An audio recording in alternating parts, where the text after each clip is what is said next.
다시 한번 레위기 18장부터 20장까지 이 하나의 큰 단락을 그 구조를 들여다보면 교차 대칭 구조를 이루고 있음을 알 수가 있습니다.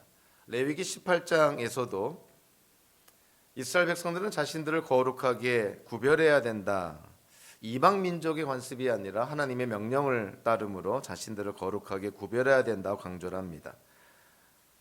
레위기 20장도 이스라엘 백성은 이방 민족의 관습이 아니라 하나님의 명령을 따라 거룩하게 구별해야 된다는 걸 강조를 합니다. 그 사이에 중간에 있는 레위기 19장은 하나님께서 거룩한 이스라엘 백성들을 위해서 어떻게 거룩한 실천을 하며 거룩한 백성답게 살아야 될지를 강조를 합니다. 레위기 18장과 20장이 이스라엘 백성들로 하여금 반드시 피해야 할 부정적인 잘못된 행위에 초점을 맞추고 있다면 레위기 19장은 이와는 반대로 이스라엘 백성들이 반드시 실천해야 할 거룩한 행위에 초점을 맞춥니다. 거룩함이라는 것은 단순히 나쁘고 부정하고 악한 것을 피하는 것만을 의미하는 것이 아니라 사실 의로움을 실천하는 데 있습니다. 그래서 신구약 성경 전체를 통해서 거룩하게 된 하나님의 백성이 살아야 될 삶의 모습, 패턴, 태도는 부정적이고 소극적이고 회피적인 삶이 아니라 보다 적극적이고 긍정적이고 건설적인 삶을 살아야 되는 것이죠. 거룩함도 우리가 소극적으로 부정적으로 그저 회피적으로 사는 것이 거룩한 삶이 아니라 사실은 궁극적으로는 더 적극적으로 더 긍정적으로 더 건설적으로 하나님의 명령을 지켜 행하는 것으로 우리는 거룩한 삶을 살아야 된다는 것이죠. 제이 스칼라라는 학자는요, 레위기 19장의 말씀을 다음과 같이 아주 단순하면서도 명료하게 구분을 합니다. 1절과 2절은 레위기 19장 전체를 지배하고 포괄하는 그런 전체 명령을 담고 있다라고 이해를 합니다. 주님께서 거룩하시니 너희도 거룩하라. 이 말씀이 레위기 19장 전체를 지금 아우르고 있는 것이죠. 거기와 마찬가지로 레위기 19장 마지막 37절에서는 일종의 레위기 19장 전체를 요약하는 명령을 내립니다. 주님의 모든 명령을 지키고 행하라. 이것이 레위기 19장 전체의 구석구석 또 부분 디테일하게 명령한 내용들을 하나의 구절로 요약한 것이죠. 그러면 그 중간에 레위기 19장 3절부터 36절까지 이 많은 본문은 이스라엘 백성들이 거룩한 삶을 살기 위해서 어떻게 살아야 될지를 구체적으로 명령한 것입니다. 레위기 19장 2절이 19장 전체에 대한 명령이라면 또 레위기 19장 37절이 레위기 19장을 요약한 명령이라면 3절부터 36절까지 그 많은 구체적인 명령들을 이스라엘 백성들이 따라야 된다는 것이죠. 한마디로 레위기 19장 1절과 2절에 나와 있는 전체적인 명령, 즉 거룩하라는 명령을 3절부터 36절까지 나와 있는 구체적인 명령들을 다 지켜 행함으로 말미암아 거룩한 백성다운 삶을 살 수 있다는 것이에요. 그러니까 거룩함이라는 것은 그저 구름 위를 떠다니는 어떤 이상적인 생각만을 하는 것이 아니라 우리가 발을 딛고 땅에 발을 딛고 사는 것처럼 우리의 일상에서 구체적으로 실천하며 살아가는 삶이 진정한 거룩한 삶이라는 것이에요. 그래서 거룩한 몸짓 그러면 우리는 하나님을 향하여서 손을 들고 찬양하며 손을 들고 기도하는 것만 생각하지만 사실 거룩한 몸짓은 하나님을 향해서 손을 드는 그런 몸짓뿐만이 아니라 이웃을 향한 수평적으로 손을 드는 몸짓도 포함한다는 것이죠. 즉 하나님의 사랑과 이웃 사랑은 분명 구분은 되지만 실질적으로는 분리되지는 않는다는 것입니다. 하나님을 사랑하는 자는 이웃을 사랑하는 거로 증거가 돼야 된다는 것이죠. 레위기 19장에서요, 여러분들이 18절까지 읽으면서 반복되는 일종의 후렴구를 여러분들이 아마 발견했을 것 같은데 레위기 19장에서 무려 16번이나 반복된 후렴구가 있습니다. 어떤 때는 내가 주 너희의 하나님이다라는 표현을 쓰기도 하고 또 어떤 때는 나는 주다라는 표현을 씁니다. 레위기 19장에 나오는 거룩과 관련해서 이스라엘 백성들이 지키고 행해야 될 이 구체적인 명령들의 기본이 되는 전제가 되는 사건이 이 진리가 뭐냐면 이스라엘이 믿는 하나님이 그들의 진정한 주님이시고 하나님이시라는 사실에 기초한다는 거예요. 내가 너희의 하나님이니 오늘 보면 2절처럼 이스라엘이 믿는 하나님이 거룩한 하나님이니 그러니 너희도 거룩해야 된다. 즉 내가 너희의 하나님이라는 전제 아래서 하나님의 백성들은 하나님처럼 거룩해야 된다는 것을 강조를 합니다. 그래서 19장의 전체의 말씀을 다양한 그런 어떤 기준으로 이렇게 나누어서 말씀을 나눌 수도 있지만 우리가 그렇게 말씀을 이해할 수도 있지만 내가 주 너희의 하나님이다 또는 나는 주다라는 이 후렴구의 기초에서 저는 19장 이 전체의 말씀을 좀 나누어서 여러분들과 이해하려고 합니다. 레위기 18장과 20장은 일종의 근친상간을 금지하는 근친상간의 죄를 금지하는 일종의 가족보호법이다라고 칭할 수 있습니다. 근데 그런 반면에 레위기 19장은요. 이웃들과 어떻게 조화롭게 공동체적인 삶을 살 것인가 그런 측면에서 레위기 19장은 사회윤리법과 같은 그러한 성격을 띠고 있다는 것이죠. 그래서 오늘 본문 1절부터 18절까지를 우리가 함께 나눌 때에도 거룩한 사회윤리라는 제목을 붙였습니다. 자, 오늘 본문 1절과 2절을 보면 서론에 해당이 되는데요. 1절부터 2절 전반부까지는 일종의 배경입니다. 하나님이 모세를 통해서 모든 이스라엘 백성들에게 온 회중에게 아래에 같은 말씀들, 명령들을 전하라는 것이죠. 그래서 온 회중에게 일러야 된다. 19장 2절 후반부부터 37절까지 이 모든 내용들을 제사장에게뿐만이 아니라 특정 소수에게뿐만이 아니라 이스라엘 백성 모두에게 알려라. 그들이 지켜 행해야 될 하나님의 명령이라는 것이죠. 마침내 2절 후반부에 19장 전체를 지배하고 포괄하는 하나님의 명령이 등장을 합니다. 너희의 하나님인 나 주가 거룩하니 너희도 거룩해야 한다. 우리가 믿는 하나님이 거룩하니 이스라엘 백성들도 초대교회 기독교인들도 현대의 기독교인들도 거룩해야 된다.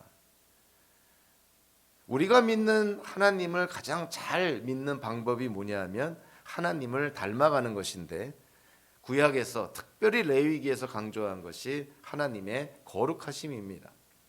세상과 구별되어 있다. 세상과는 다르다. 하나님이 세상과는 다르다. 하나님의 백성들도 세상과 달라야 된다. 하나님이 거룩하시니 하나님의 백성 이스라엘 기독교인들은 세상과 구별되어야 된다는 것이죠.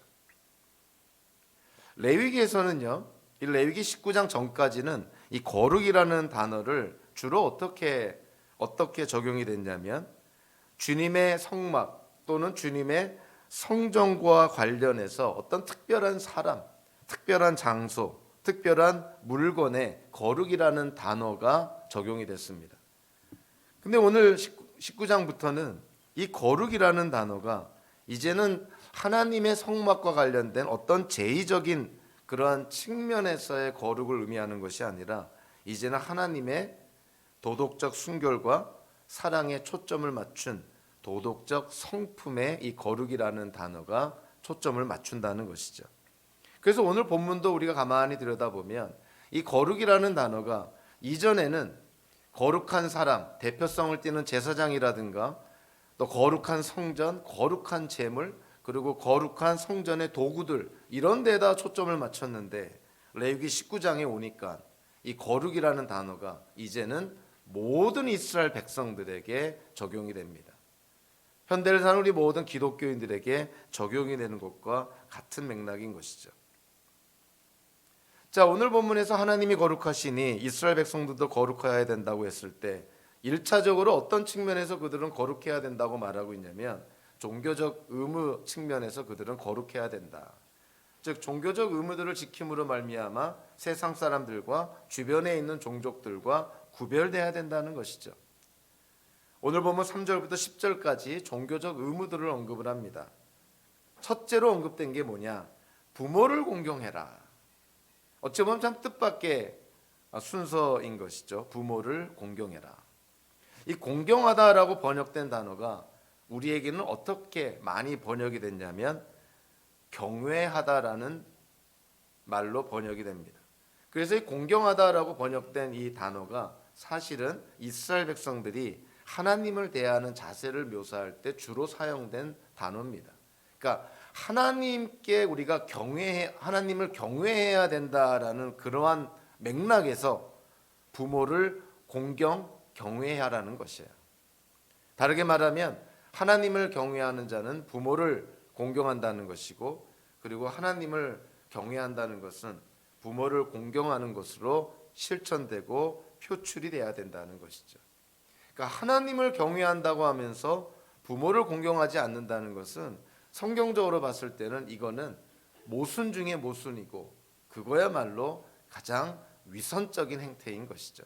정말 회칠한 무덤 같은 모습이라고 볼 수가 있습니다. 하나님을 경외하는 것에 대해서 부모를 공경하라는 걸 강조한 것은 우리에게 참 많은 것을 시사하는 것이죠. 이스라엘 백성들에게 안식일을 지키는 것이야말로 또한 세상과 구별된 자들의 모습입니다. 요즘 말로 하면 주일 성수를 하는 것이죠. 사업을 하고 비즈니스를 하는 사람들에게 있어서는 주일의 수입이 다른 평일날의 수입보다 훨씬 많다는 것을 다 잘 알고 있습니다. 그래서 안식일을 지켜라. 이스라엘 백성들에게 안식일을 지켜라. 우리 기독교인들에게 주일 성수를 하라는 것은 그들의 필요를 채워주시는 분이 하나님이심을 온전히 고백하는 살아있는 증거와 같은 모습이라는 것이죠. 그래서 유대인들이 안식일 준수를 굉장히 중요하게 여깁니다. 그것이 너무 지나쳐서 안식일 그 준수를 잘 지키려고 성경에 없는 이런저런 명령들을, 이런저런 규례들을 많이 만들어놔서 사람들을, 유대인들 그들 자신을 힘들게 한 부분이 있었고요.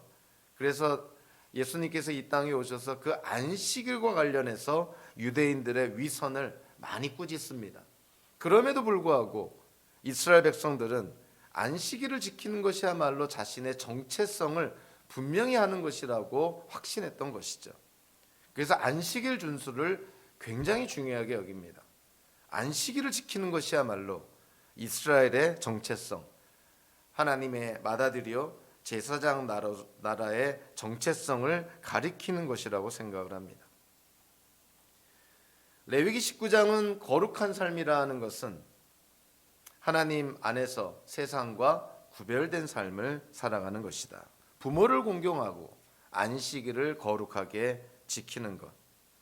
즉 거룩한 삶이라는 것은 가정에서부터 시작이 되는 것이고, 그리고 우리의 생명과 우리의 필요를 하나님께 전적으로 의지한다는 측면에서 안식일을 거룩하게 지키는 것입니다.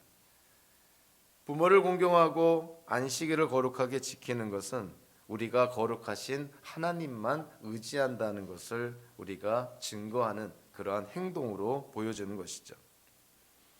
당연히 거룩과 관련해서 종교적인 의무 가운데 당연한 것이 4절에 등장을 합니다. 우상 숭배를 금하라는 것이죠. 하나님이 아닌 것들을 숭배하는 것, 또 생명도 없는 나무나 철로 만든 그 어떤 조잡한 것들로 만들어 가지고 거기에다가 기도를 하고 절을 하고 숭배하는 것, 이런 우상 숭배하지 마라.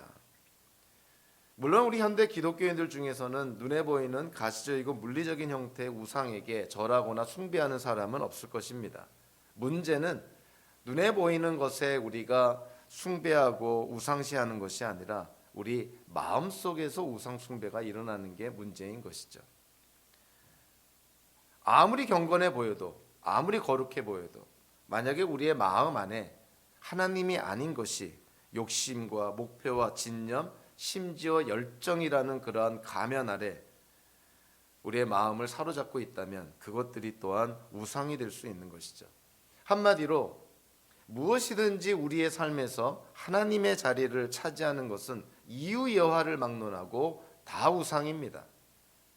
우리에게 아무리 소중한 그런 가족들, 소중한 사람들이라 하더라도 만약에 그가 또는 그 무엇이 또는 우리 인생을 살아가는 우리의 어떤 특정한 목표나 목적이 하나님을 대신하고 하나님의 자리를 차지한다면 그거는 하나님 앞에 다 우상이 된다는 것이에요. 지혜로운 자는 결코 하나님의 자리를 다른 거로 대체하지 않습니다. 항상 하나님이 모든 관계의 중심에 있어야 되고 항상 하나님이 모든 관계의 정점에 있어야만 하나님을 중심으로 해서 모든 인간관계가 질서를 갖추게 되고 자리를 잡게 되는 것이죠. 하나님이 없는 인간관계는 언젠가는 무너지고 혼란스러워질 수밖에 없다는 거예요. 성경은 두고두고 얘기하는 것이죠. 하나님 외에 어떤 것도 하나님보다 우선시하지 말라는 것이죠. 이스라엘 백성이 거룩한 하나님의 백성이 되기 위해서 종교적인 의미에서 세 번째로 언급되는 것이 5절부터 10절까지 화목제와 그리고 화목제와 더불어서 소위 말하는 자비로운 추수법에 대해서 언급을 합니다. 오늘 5절에 보면 너희가 나 주에게 화목제로 희생제물을 가져올 때는 너희가 드리는 그 제사를 나 주가 즐거이 받게 드려라. 근데 사실 이 부분에 있어서 새번역 성경의 번역이 좀 아쉬운 부분이 있고요. 사실은 오역이 된 것이죠. 이 5절을 가만히 보면 너희가 드리는 그 제사를 나 주가 즐거이 받게 드려라 이렇게 했는데 하나님께서 즐거이 받는 그 대상이 무엇이냐에 대해서 새번역 성경의 번역이 조금 혼란을 가져옵니다. 사실 원어적으로 보면요. 여기서 하나님께 즐거이 드리는, 즉 하나님이 즐거이 받으시는 그 대상은 이스라엘 백성들이 화목제로 드리는 희생 제물이 아니라 이스라엘 백성들 자신들이라는 거예요. 그래서 NASB 원어를 가장 충실하게 번역한 영어 성경에 보면 여기서 하나님이 수용하고 받아들이는 대상을 물건을 가리키는 대명사로 쓰지 않고 사람을 가리키는 대명사를 씁니다. 그것이 뭐냐면 여기서 하나님이 즐거이 받아들이는 대상이 제물이 아니라 제사자라는 거예요. 하나님을 예배하는 자가 하나님께 어떤 제물을 드릴 때 하나님께서는 그 제물이 하나님이 정하신 방법대로 바르게 드려진다면 하나님이 진정으로 받으시는 것은 제물을 받지 않고 그 제물을 드리는 예배자를 받으신다는 거예요. 그러한 측면에서 5절의 번역은 좀 아쉬운 부분이 있습니다. 마찬가지로 레위기 1장 3절에서도요. 이와 똑같은 표현이 쓰고 있는데 바치는 제물이 소를 번제물로 바치는 것이며 흠없는 수컷을 골라서 해막 어기에서 바치되 나 주가 그것을 기꺼이 받게 하여라. 여기서도 나 주가 그것이라고 번역이 됐지만 히브리어 원어를 보면 여기서는 그것이라고 번역되면 안 되고 그를이라고 대명사로 취급해야 됩니다. 그러니까 이스라엘 백성이 번제물로 소를 바칠 때 하나님께서 기뻐하시는 흠없는 숫소를 하나님께 바치면 하나님이 그 숫소를 기꺼이 받는다는 의미가 아니라 숫소를 바치는 그를, 예배자를, 제사자를 하나님이 기꺼이 받으신다는 거예요. 현대에 살아가는 우리도 마찬가지인 것이죠. 우리가 하나님께 헌금을 하고 11조를 드리고 감사헌금을 드리고 절기헌금을 드릴 때 물론 그것을 하나님께 드립니다. 그러나 하나님은 오늘의 말씀에 비춰보면 우리가 드리는 그 예물과 제물을 받으시기보다는 예물과 제물을 드리는 우리를 받으신다는 거예요. 성경이 그렇게 말하고 있는 거예요. 그래서 이스라엘 백성들에게 너희가 하나님께 하나님이 말씀하시는 그대로 바른 제물을 바른 방법으로 바른 때에 드리면 하나님은 너희가 드리는 예물과 제물을 받기보다는 너희 자체를 내가 받겠다. 이렇게 성경은 말씀하고 있는 것이죠. 자, 그런 측면에서 보면은 사도 바울이 로마서 12장 1절 2절에서 로마의 기독교인들에게 너희가 살아있는 제물로 하나님께 너희 몸을 드리라고 했을 때 좀 일맥상통하는 것을 느끼지 않나요? 기독교인들은 우리 자신을 하나님께 드려야 된다. 그래서 구약에서는 유대인들은 하나님께 예물을 드리지만 우리 신약 시대에 와서 기독교인들은 우리 자신을 하나님께 드리라, 이렇게 좀 구분해서 이해하는 경향이 있는데, 오늘 레위기 19장의 말씀대로 한다면 레위기 19장의 말씀이나 로마서 12장의 말씀이나 사실은 의미가 같은 것이죠. 이스라엘 백성들이 하나님께서 원하시고 기뻐하시는 방식으로 제물을 드리면 하나님이 이스라엘 사람들을 받으시겠다는 거예요. 마치 사도 바울이 로마의 기독교인들에게 너희 몸을 하나님이 기뻐하시는 거룩한 산제물로 드리라라는 말씀과 일맥상통하는 것이죠. 그래서 우리가 현대 하나님께 예배를 드릴 때에도 겉으로, 모양으로, 외형적으로 우리가 뭐 얼마나 드리고 얼마나 열심이고 뭐 얼마나 우리가 뭘 했느냐, 여기에 초점을 맞추기보다는 하나님께서 원하시는 방식대로, 하나님께서 원하시는 그러한 마음으로, 하나님께서 원하시는 그러한 모양으로 우리가 하나님께 예배를 드리면 하나님은 우리를 받으신다는 것이죠.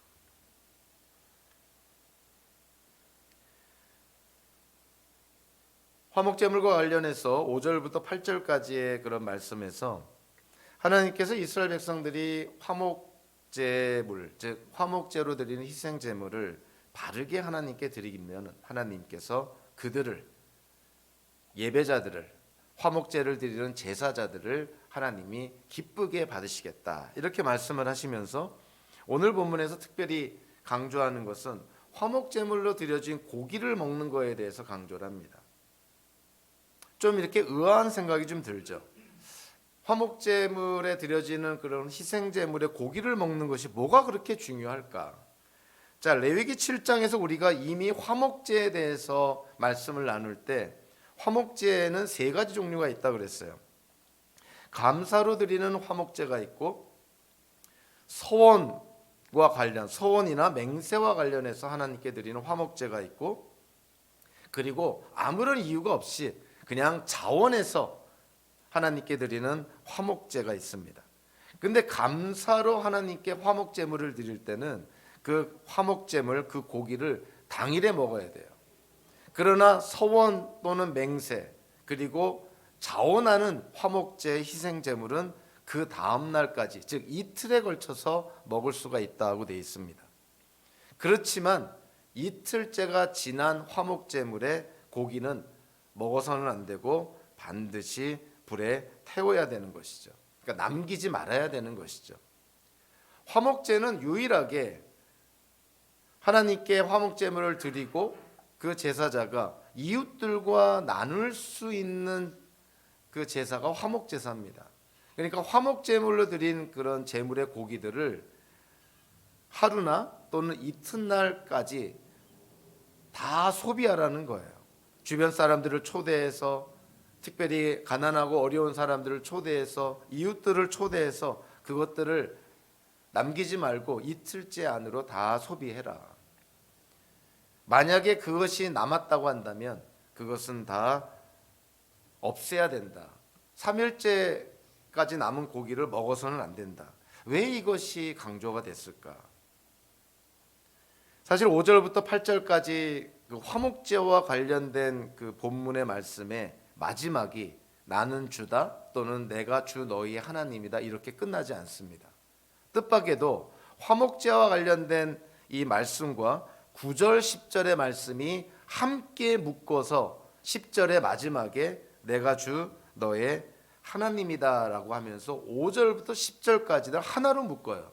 그렇다면 5절부터 8절까지의 화목제와 관련된 하나님의 명령과 9절부터 10절까지 소위 말해서 곡식을 추수하고 포도나무의 열매를 따는 추수법에 관련된 내용이 하나의 핵심적인 내용으로 묶여 있다는 거예요. 그래서 화목제와 관련된 말씀과 추수와 관련된 말씀을 나눠서 이해하기보다는 이 5절부터 10절까지를 하나로 묶어서 이해를 해야 됩니다. 그럼 도대체 화목제의 고기를 먹는 거를 왜 이렇게 강조하면서 추수법에서 곡식을 다 낫질하지 말고 떨어진 곡식들 거두지 말고, 포도나무에서 포도를 딸 때에도 남기고, 떨어진 포도들은 다시 거두지 말고, 이웃 사람들, 어려운 사람들, 이방인들, 자, 그들이 그와 같은 것들을 누리게 하라고 그렇게 말씀합니다. 화목제물에 드려진 고기를 먹는 것과 추수법에서 이 곡식과 포도나무의 포도를 이 추수하는 것은 도대체 무슨 관계가 있을까요? 결국은 이거는 탐심과 관련된 내용이라는 거예요. 화목제물의 고기를 3일째까지 남겨둔다는 것은 결국은 화목제사를 드리는 사람의 탐심을 가리킨다는 것이죠. 화목제물의 고기는 이튿날까지 이웃들과 다 나눠야 되는 것이에요. 그것이 화목제물의 고기의 목적입니다. 이웃들과 나눠라. 어찌 보면은 고기를 먹기 어려운 형편에 있는 사람들과 그것을 나누라는 것이죠. 나누지 않고 3일째까지 갖고 있다는 것은 그거는 실수라기보다는 그 화목제사를 드리는 사람의 탐심이라는 거예요. 그러면 안 된다는 거예요. 그러면서 곡식을 추수할 때나 포도나무에서 포도를 딸 때에도 같은 맥락으로 일맥상통하게 강조합니다. 탐심을 부려서는 안 된다. 하나님께서는 가난하고 소외받고 그리고 기업이 없는 이방인들에게, 소외받은 계층에게 하나님께서는 이스라엘 공동체가 그들을 케어하고 그들의 필요를 채워줄 것을 강조하지 않습니까? 그러니까 탐심을 부려서는 안 된다는 것이죠. 십계명의 10번째 계명이 탐심을 부리지 말라는 것 아니에요? 사도 바울은 탐심 자체가 우상숭배라고 얘기하지 않습니까? 화목제물의 고기를 이틀 안으로 다 소비하지 않고 3일째까지 갖고 있는 것은 탐심이라는 거예요. 곡식을 낱낱이 다 수확하고 포도나무의 포도를 일일이 다 따버리고 땅에 떨어진 곡식이나 포도도 다 걷어들인다면 그것 또한 탐심이라는 거예요. 탐심을 부리지 마라. 그러니까 이스라엘 백성은 세상 사람들이 서로 그렇게 하더라도, 주변의 민족들이 그렇게 하더라도 이스라엘 백성 너희들만큼은 그러지 말라는 거예요. 현대를 사는 우리 기독교인들에게도 마찬가지의 메시지인 것이죠. 세상 사람들이 다 한다고 해서, 심지어는 합법적이라고 해서, 다수가 한다고 해서 기독교인들을 따라하거나 휩쓸려 하거나 물 흐르듯이 그냥 떠내려가지 말라는 것이죠. 세상 사람들이 아무리 다 해도, 심지어는 합법적이라고 해도 하나님의 말씀에 어긋나는 것이라면 하지 않는 것이 거룩하게 구별된 하나님의 백성의 모습이라는 거예요. 하나님의 백성은 이런 종교적인 의무에서만 거룩함을 드러내는 것이 아니라, 오늘 보면 11절부터 18절까지는 이제는 하나님의 거룩한 이스라엘, 또 하나님의 거룩한 백성으로 선택받은 기독교인들은 주변 사람들에게 선한 이웃이 되어줘야 된다는 거예요. 그러니까 거룩함이라는 것은 수직적으로만 하나님을 향하여서 거룩한 몸짓을 하는 것으로만 충분하지 않고 이웃을 향하여서 거룩한 몸짓을 해야 된다. 그러니까 이웃을 향하여서도 선한 이웃이 되어줘야 된다. 선한 사마리아인처럼 그렇게 살아야 된다고 말합니다. 그러면서 이제 몇 가지 구체적으로 언급을 하죠. 11절과 12절에서 정직에 대해서 언급합니다. 도둑질하지 마라, 사기치지 말아라, 이웃을 속이지 말아라, 그리고 이득을 위해서 하나님의 이름을 더럽히지 말아라. 13절과 14절에서는 이웃을 억압을 해서 폭력이나 권력을 행사해서 남의 것을 빼앗아서는 안 된다. 품값을 제때 지불해라. 그리고 핸디캡인, 장애를 갖고 있는 사람들을, 너희가 그들에게 걸림돌이 되거나, 우리 세번역 성경에 의하면은 듣지 못하는 자들을 저주하고 앞을 못 보는 사람들 앞에 뭔가 걸림돌을 놓는 이러한 악한 행위들을 하지 말라는 것이다. 거룩이라는 것은 하나님을 향하여서 우리가 거룩한 삶을 살아야 될 필요도 있지만, 또 하나 이웃을 향해서도 우리는 거룩한 삶을 살아야 될 것을 촉구합니다. 오늘날처럼 빈부차가 심하고 경제적 양극화가 심화되는 이러한 상황 속에서 우리가 신구약 성경을 통해서 하나님의 뜻을 우리가 잘 분별한다면 현대를 살아가는 우리 기독교인들이 우리가 살고 있는 사회 안에 사회적 약자와 장애인들에 대해서 과연 이 사회는, 이 국가는, 우리가 속해 있는 이 공동체는 과연 얼마만큼이나 배려를 하고 얼마만큼이나 그들을 사실은 살피고 있고 도와주고 있나 한번 고려해보고 생각해봐야 된다는 것이죠. 우리 한 사람의 그 노력이라는 것은 참 미비하지만 그러나 한 사람의 노력은 결국은 많은 차이를 만들어냅니다. 정부에서 어떤 정책을 펼 때에도 이런 성경의 원리와 맞추어서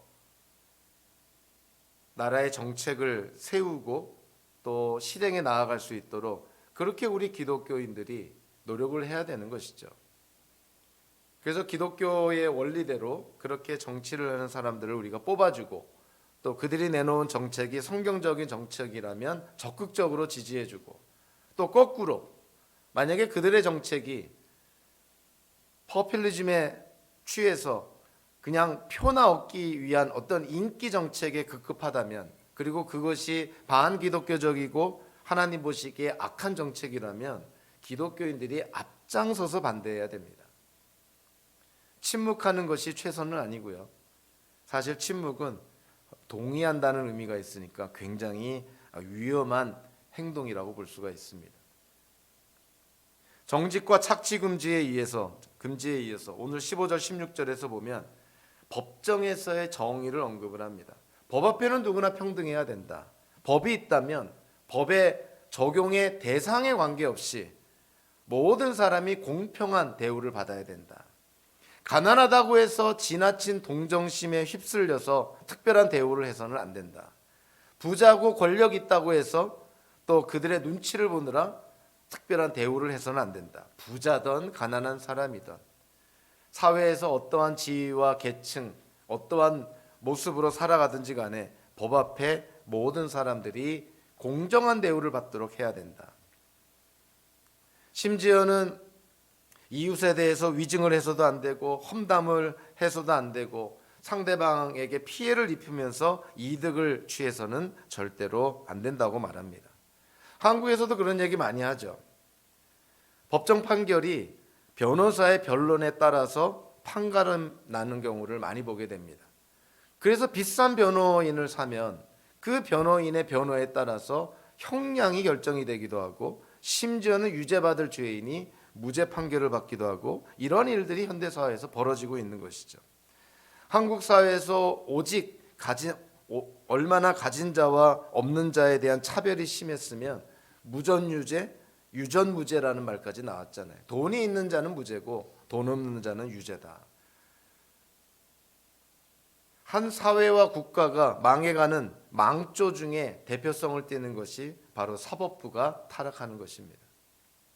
세상 사람들이 그래도 기대하고 공정하게 조사하고 판결하고 대우받을 거를 기대하는 것이 바로 사법부인데 그 사법부가 타락하면 어떻게 되겠어요?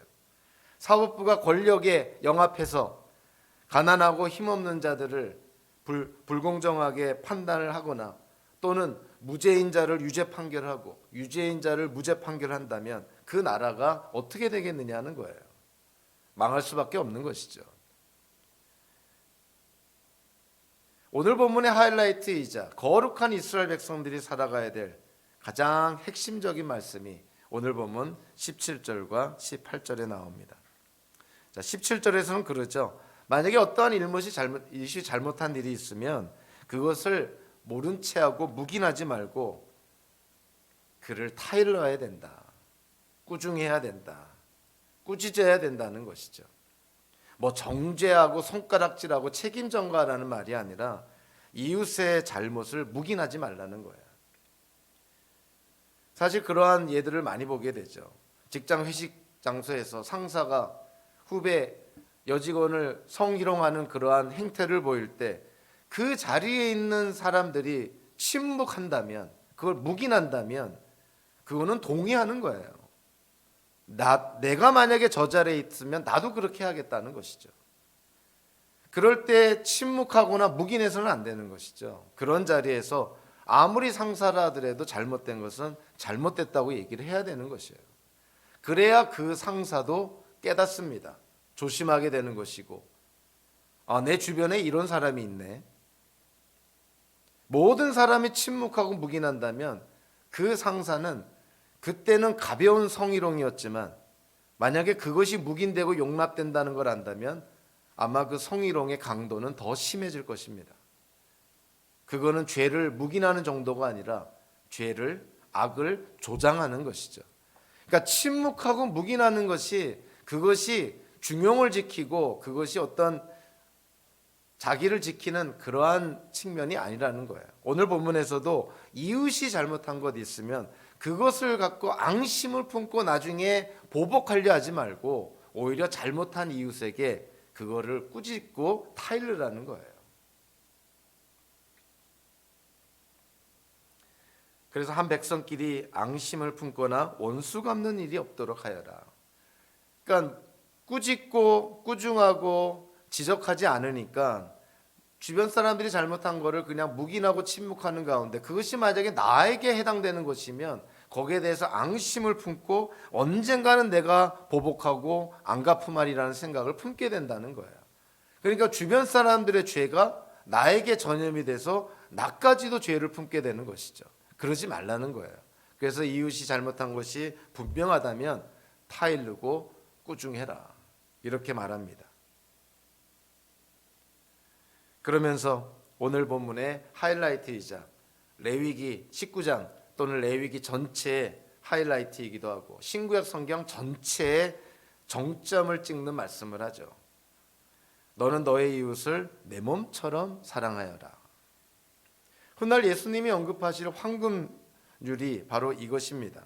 마태복음 22장 39절에서 하나님을 사랑하라는 것과 동등하게 중요하다고 얘기하는 것이 둘째 계명도 이것과 같은데 내 이웃을 내 몸과 같이 사랑하여라 한 것이다. 예수님께서 600여 개의 구약의 율법 계명 가운데 하나님을 사랑하고 이웃을 사랑하는 것을 가장 중요한 계명으로 놓습니다. 더 놀라운 것은 사도 바울이나 사도 야고보나요, 모든 율법을 이루고 성취하는 것이 하나님을 사랑하는 계명에 있다고 얘기하지 않고 이웃을 내 몸처럼 사랑하라는 이 계명에 있다고 말씀을 합니다. 좀 뜻밖의 결론인 것이죠. 모든 계명이, 모든 율법이, 모든 규례가 하나님을 온 마음을 다해서 사랑하라는 계명에 있다라고 할 것 같은데 사도 바울도 사도 야고보도 로마서에서 갈라디아서에서 야고보서에서 모든 율법이 이웃사랑이라는 이 율법에 다 담겨져 있다는 거예요. 결국 이웃사랑이라는 율법이 모든 율법을 다 이루고 성취하는 율법이라는 거예요. 왜 그럴까 생각을 해봤더니 거기에 대한 해답이 요한 1서에 나와 있습니다. 눈에 보이는 형제자매를 사랑하지 않으면서 눈에 보이지 않는 하나님을 사랑한다는 것은 새빨간 거짓말이다. 이거를 긍정적으로 얘기한다면 하나님을 사랑한다는 것은 이웃을 사랑한다는 것이다. 즉 이웃을 사랑한다는 것은 어떠한 전제가 있냐면 하나님을 사랑한다는 전제가 있다는 거예요. 그렇기 때문에 600여세의 모든 율법이 결국은 이웃을 내 몸처럼 사랑하라는 이 하나의 계명으로 압축이 된다는 거예요. 그것이 사도 바울이 강조했던 것이고 사도 야고보가 강조했던 것입니다. 레위기에서, 특별히 레위기 19장에서 하나님이 거룩하니 너희도 거룩해야 된다고 말합니다. 예수님은 우리의 거룩함이다. 사도 바울이 고린도전서 1장에서 예수님은 우리의 의로움이 되실 뿐만이 아니라 우리의 거룩함이 되신다라고 얘기를 합니다. 그래서 우리가 예수님을 믿음으로 예수님과 영적으로 연합되어 있다면 예수님의 거룩하심 때문에 우리도 거룩하게 변해가는 것이죠. 그래서 성화의 삶이라는 것은 우리의 노력과 행위로 이루어지고 성취된다기보다도 예수 그리스도와 영적으로 연합되어 있기 때문에 성화 자체가 하나님의 은혜라는 거예요. 그러니까 우리가 예수님과 영적으로 연합되어 있으면 가지가 포도나무에 붙어 있으면 가지에 포도가 맺히는 것은 포도나무 때문이라는 거예요. 우리가 예수님과 영적으로 연합되어 있다면 거룩하신 예수님 때문에 우리가 거룩한 성도로 변해간다는 것입니다. 거기에 더해서 성부 하나님이 거룩하시다 그러고 하나님을 우리의 거룩함, 예수님을 우리의 거룩함이 되신다 그러고 하나님의 영이며 예수의 영이며 또 진리의 영인 거룩하신 성령의 하나님의 역사로 우리는 또한 성령의 도우심을 받아서 날마다 거룩한 삶을 살아갈 수 있게 되었다는 것이죠. 그러니까 거룩이라는 것, 성화의 삶을 산다는 것, 성부, 성자, 성령 삼위일체 하나님의 은혜라는 거예요. 그래서 우리가 이 땅을 살아가면서 조금이라도 작년에 비해서 올해 그래도 하나님의 거룩하심을 좀 더 닮아가는 것 같다. 예수님의 그런 거룩한 삶을 좀 닮아가는 것 같다. 성령의 도우심, 성령의 따르심을 따라서 우리가 그래도 세상과 좀 구별된 삶을 살아가는 것 같다. 이런 생각이 들면 자화자찬하지 말고 이 모든 것이 내가 잘해서 그랬다 생각하지 말고 이 모든 것을 허락하신 것이 성부, 성자, 성령 삼위일체 하나님의 은혜임을 깨닫는 것이에요. 오히려 우리가 거룩해진다는 것, 성화의 삶을 산다는 것은 하나님 앞에 우리가 얼마나 큰 죄인임을 깨닫는 것과 마찬가지인 것입니다. 그러니까 내가 더 의롭게 되었다, 내가 더 거룩하게 되었다, 이만하면 좀 기독교인답다 이렇게 생각한다는 것은 사실은 거룩과 성화라는 측면에서 방향이 잘못된 것이에요. 사도 바울이 그의 인생의 마지막 즈음에 하나님 앞에 자기가 죄인의 괴수라고 얘기했던 것, 우리도 그런 고백이 날마다 우리 입에서 나와야 되는 것이죠. 하나님의 거룩하심을 따라 살아가지만 하나님의 거룩하심을 생각하면 여전히 우리는 하나님 앞에 어쩔 수 없는 죄인이고, 또 다른 측면으로 보면 하나님이 빛이시니 빛 대신 하나님께 우리가 가까이 가면 가까이 갈수록 어떻게 되겠습니까? 우리의 더러움은 더 많이 보여지게 되죠. 옛날에는 죄라고 생각하지 않았던 것조차도 빛 대신 하나님께 가까이 갈수록 그 작고 사소한 티끌 같은 것들조차도 하나님 앞에 더럽다는 것을, 죄라는 것을 깨닫게 됩니다. 그러니까 거룩과 성화라는 것은 하나님을 닮아가는 것, 하나님께 가까이 가는 것인데 하나님께 가까이 가면 가까이 갈수록 우리의 죄성이, 우리의 악함이 더 드러나니 거룩함과 성화의 그런 측정은 우리가 하나님 앞에 얼마나 큰 죄인임을 깨닫는 정도에 따라 있다라고 얘기할 수도 있는 것이죠.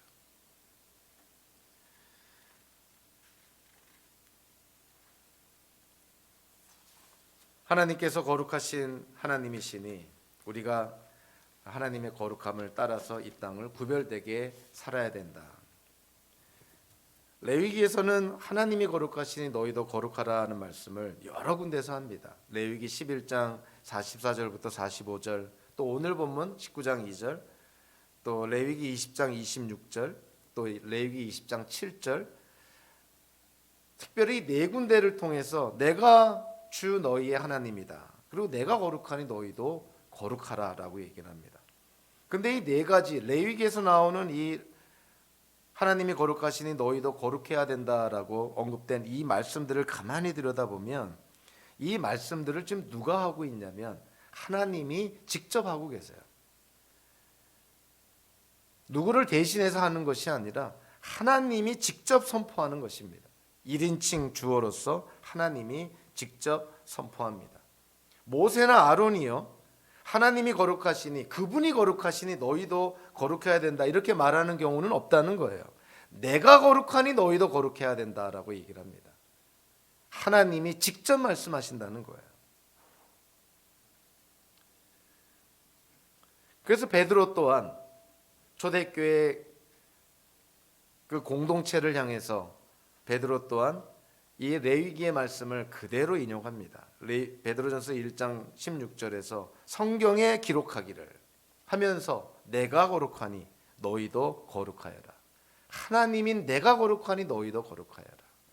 하나님이 1인칭 주어로서 강조하는 거예요. 하나님이 내가 거룩하니 너희도 거룩하는 삶을 사는 것이 마땅하다는 것이죠. 레위기 17장부터 레위기 26장까지는 소위 말해서 성결법전이다. 거룩함을 가리키는 윤리적인 강령들로 구성이 되어 있다는 것이죠. 근데 레위기 17장부터 26장까지 나와 있는 성결법전의 핵심이 다름 아닌 내 이웃을 내 몸처럼 사랑하라는 이 율법 안에 있다는 거예요.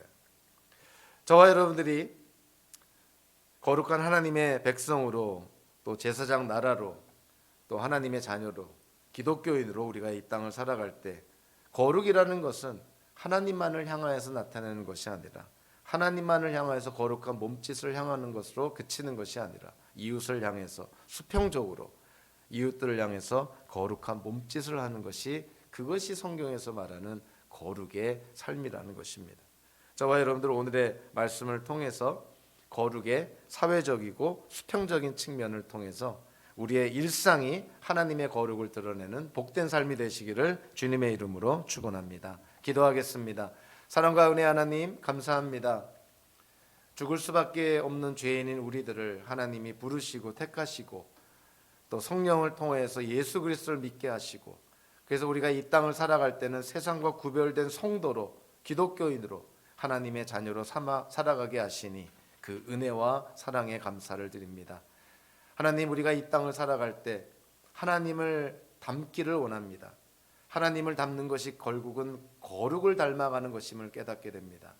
세상과 구별된 물결을 거슬러 올라가는 살아있는 물고기처럼 생명력 있는 거룩한 삶을 살아갈 수 있도록 인도하여 주시옵소서. 예수님의 이름으로 기도하옵나이다. 아멘.